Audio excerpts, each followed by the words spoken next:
Hello guys, నేను మీ మా smiley. నేను ఇప్పుడే ఇరుముడి మూవీ అయితే చూసొచ్చాను. చూసొచ్చిన తర్వాత నేను ఒకటే ఒక డైలాగ్ చెప్తాను. అదేంటంటే, రవితేజ సారీస్ బ్యాక్. రవితేజ సార్ కమ్‌బ్యాక్ ఇస్తే ఎలా ఉంటుందో ఈ మూవీ చూసొచ్చిన తర్వాత మీకు తెలుస్తుంది. అండ్ ఈ మూవీలో యాక్ట్ చేసిన శివ నిర్వాణ గారు అండ్ రవితేజ గారు అయితే చాలా బాగా యాక్ట్ చేశారు.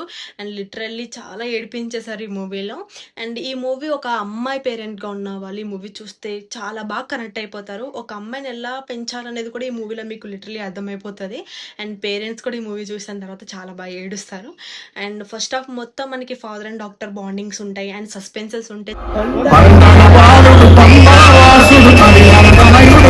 సెకండ్ హాఫ్ మొత్తం డ్రామా, ఎమోషన్స్ అండ్ ట్విస్ట్ ఇవన్నీ మిక్స్ చేస్తే సెకండ్. అండ్ ఎస్పెషల్గా రవితేజ గారికి చాలా థ్యాంక్స్ చెప్పాలి. ఎందుకంటే ఇలాంటి కాన్సెప్ట్ ఉన్న మూవీని ఈ ఇప్పుడున్న జనరేషన్లో ఉన్న సొసైటీకి ఇలాంటి మూవీ తీసుకురావడం